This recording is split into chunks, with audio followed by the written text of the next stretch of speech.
चक्रवृद्धि ब्याज पर दी गई एक राशि 5 वर्ष में स्वयं की दोगुनी हो जाती है तो कितने वर्ष में यह स्वयं की 16 गुनी हो जाएगी। देखिए चक्रवृद्धि ब्याज में जितने वर्ष में वो दोगुनी हुई है उतना ही समय लेती है अगले दोगुना होने में। तो देखिए सिंपल सी बात है।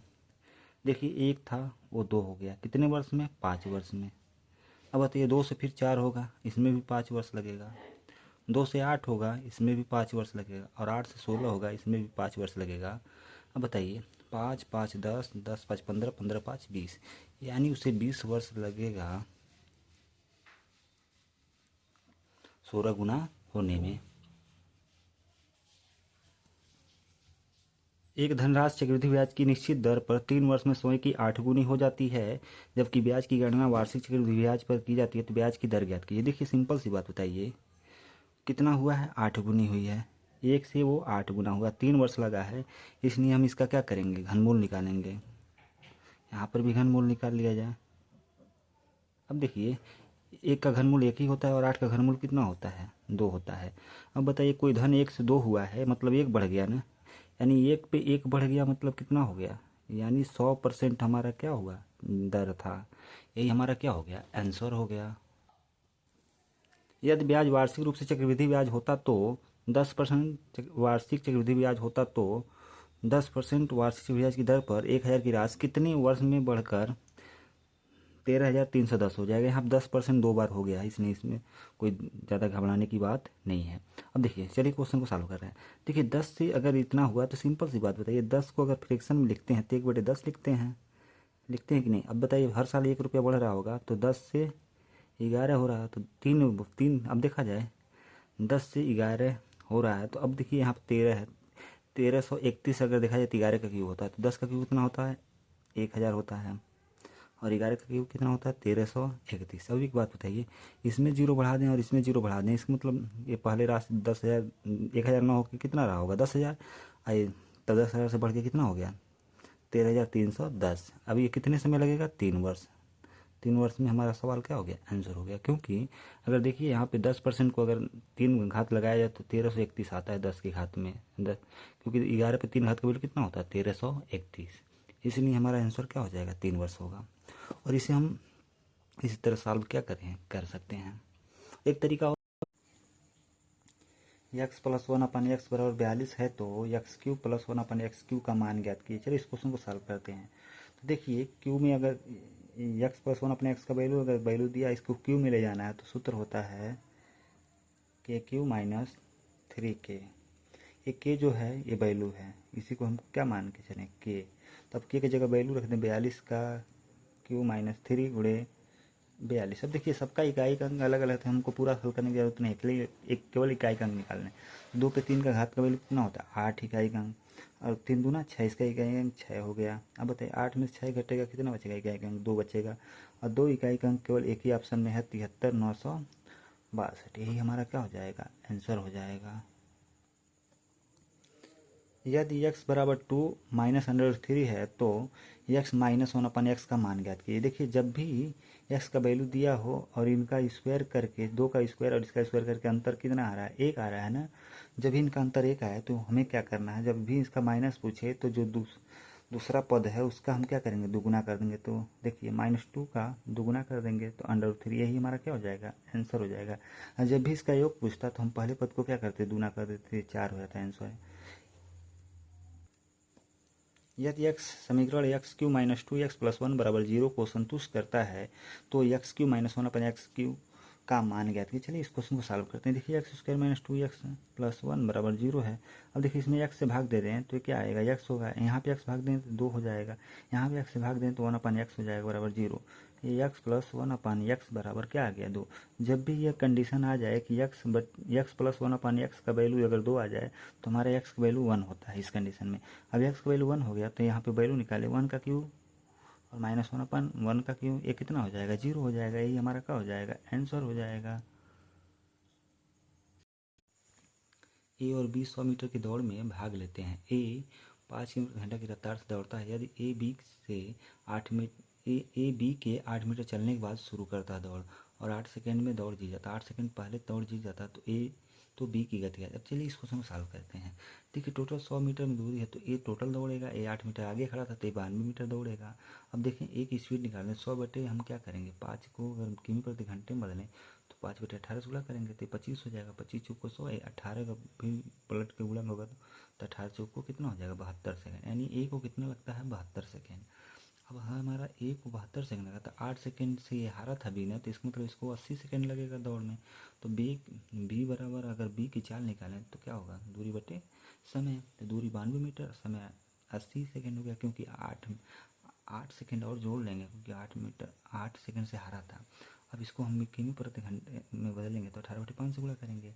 अब देखिए 18/5 से गुणा किए, ये 2 से काटे थे 9/40 हो गया, फिर इसको 2 से काटे तो 46/20 हो गया, फिर 2 से काटे 23/10 हो गया। अब देखिए 10 इन दोनों का गुणा करें 2 से 7 होगा, 2 से 7 में 50, 5 10 में 50, 50 से भाग दें कि 4.14 किमी प्रति हावर आ जाएगा। इस प्रकार हमारा आंसर क्या हो जाएगा, 4.14 किमी प्रति हावर स्पीड आ जाएगी। ए और बी की आय का अनुपात 5 और 4 है। देखिए आय है 5 और 4, व्यय कितना है 3 और 2। देखिए दोनों में 2 अनुपात का अंतर हो रहा है, 2 का, तो यही 2 हमारा क्या हो रहा है, यही तो बचत कर पा रहा है 2 अनुपात। तो 2 अनुपात बराबर कितना हो गया, 16। अब एक चीज़ बताइए, 2 अनुपात बराबर 16 तो 1 अनुपात बराबर कितना हो जाएगा, 800। हमें किसका, एक ही आय निकालना है, एक ही आय की 5 अनुपात है ना, तो हम 5 का इसमें क्या कर दें, गुणा कर दें तो कितना हो जाएगा, ये आपका 4000। ये हमारा क्या हो जाएगा, आंसर हो जाएगा।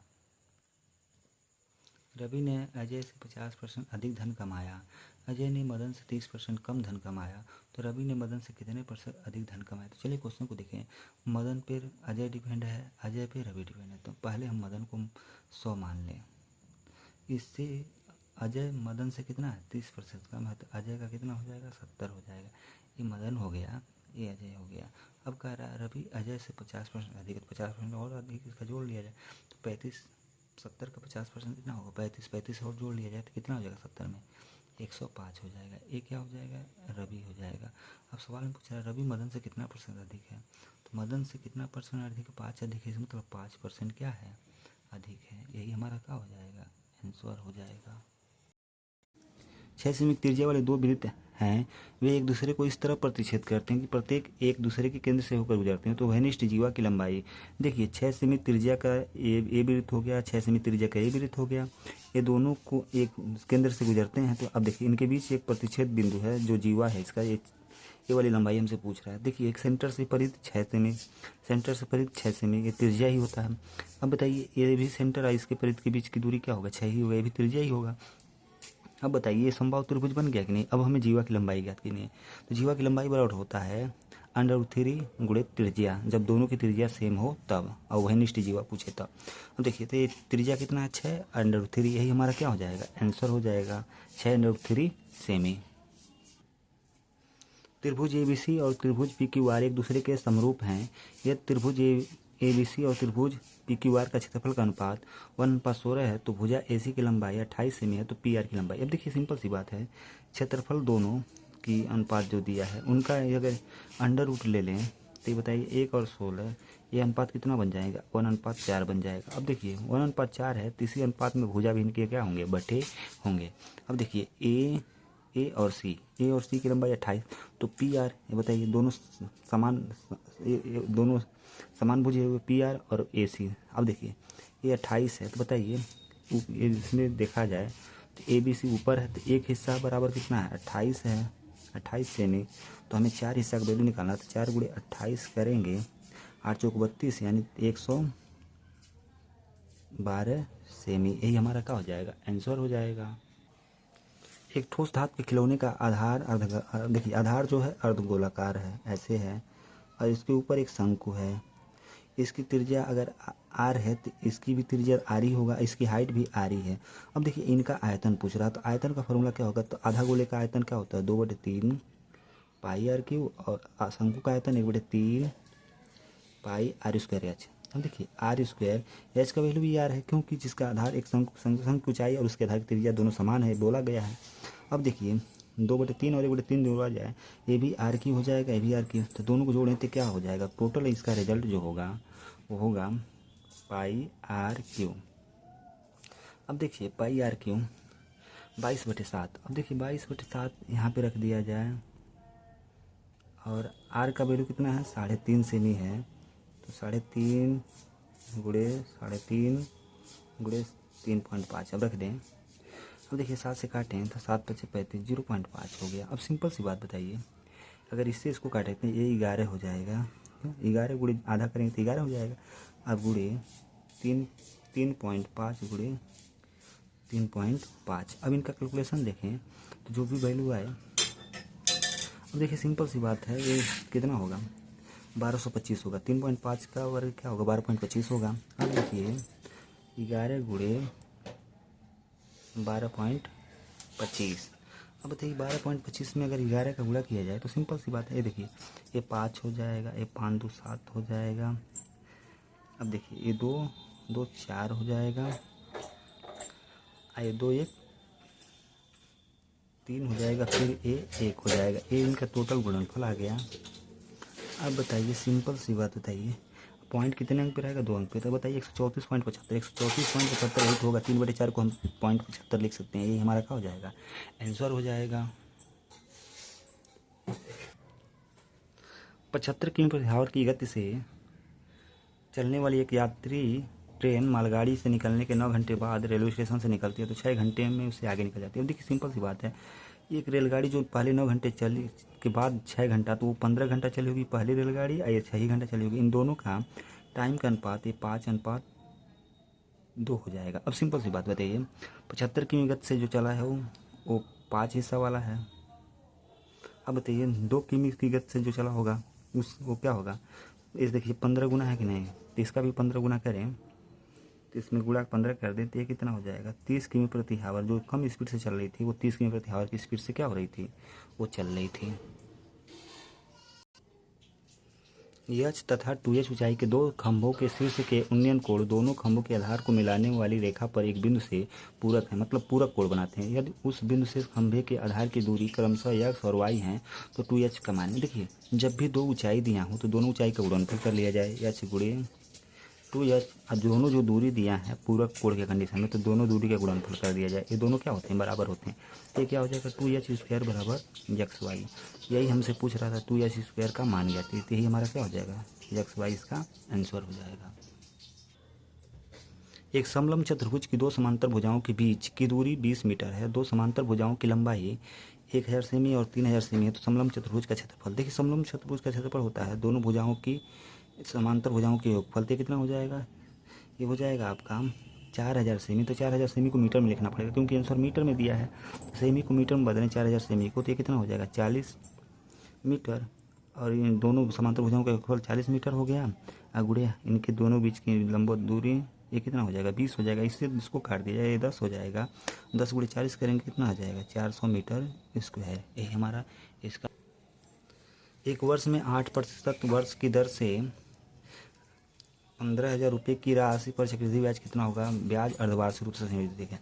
देखिए 8% अगर वार्षिक है तो अर्धवार्षिक कितना होगा 4% का होगा, और 4% का चक्रवृद्धि ब्याज 2 बार लगाया जाए तो ये 4 गुणे 4/100 होगा। अब देखिए कुल मिला कितना बना 8.16% ब्याज बन रहा है।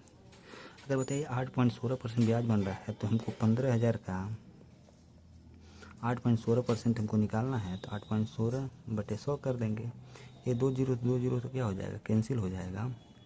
अब बताइए 1 जीरो तो होगा, दशमलव खत्म हो जाएगा, एक दशमलव यहाँ घस सकेगा, 15 छक्का 90 को 0, 1 जीरो ये ले लेंगे, अब 15 का 9 15, 15 9 कितना हो जाएगा आपका 15 छक्का 90 हो गया था, अब 15 का 9 15, 15 9 24 तो 4। अब देखिए 15/120, 20 2 22, 122 हो जाएगा। अब बताइए 0.2 अंक पे लगेगा तो यहाँ पे लगेगा कि नहीं बताइए, तो हमारा जो ब्याज कितना हो जाएगा 1224 रुपया, यही हमारा क्या हो जाएगा आंसर हो जाएगा 1224। यदि k+1/k² बराबर 9 तो KQ+1/QQ का मान ज्ञात है। अब देखिए 2 घात से 1 घात पे जाना है तो k+1/k निकालना है तो ये क्या हो जाएगा 3 हो जाएगा, क्योंकि इसका वर्गमूल ले लेंगे, वर्गमूल लेंगे तो 3 का वर्ग होता है। अब बताइए इस पर 3 घात पे जाना है तो क्या होता है, यानी ए क्यू माइनस 3a, मतलब ए का वैल्यू क्या है, यही है 3, 3 का वैल्यू रखेंगे तो 27 हो जाएगा, और 3 3 की 9, 27 में से 9 घटाएंगे क्यों, 3 गुणे ए का वैल्यू 3 है तो कितना आएगा 18, यही हमारा क्या हो जाएगा आंसर हो जाएगा इस सवाल का। धातु के 3 ठोस घनों की भुजाएं क्रमशः 6 सेमी, 8 सेमी और 10 सेमी है, तो उन्हें पिघलाकर एक नया घन बनाया जाता है, तो इस नए घन का पृष्ठीय क्षेत्रफल क्या है। देखिए 6 है, 8 है और 10 है, इनको अगर एक स्टैंडर्ड वैल्यू पे ले जाएं तो 2 से सबको भाग दिया जाए, 3 हो जाएगा, ये 4 हो जाएगा, ये कितना हो जाएगा 5 हो जाएगा। इसके लिए अगर तीनों को पिघलाया जाए तो स्टैंडर्ड वैल्यू होता है 3 4 5 के लिए 6 होता है, तो बताइए इसका दूना का है तो 6 का दूना कर देंगे तो ये कितना हो जाएगा, क्योंकि ये 3 का दूना 6, 4 का दूना 8 और 5 का दूना 10 है, तो 6 का दूना कितना हो जाएगा ये 12, यानी रियल में वो साइड कितना होगा 12 होगा। और इसमें क्या कर रहा है पृष्ठीय क्षेत्रफल निकालना है, तो 6a² होता है, तो 6 गुणे 12 का वर्ग कितना होता है, एक स्क्वायर, ए का वैल्यू कितना आ गया 12, 12 का स्क्वायर कितना होता है 144, 144 का 6 में गुणा करेंगे तो कितना होगा 144 6 का कितना होगा 864, ये कितना हो जाएगा 864 सेमी स्क्वायर, यही हमारा क्या हो जाएगा आंसर हो जाएगा।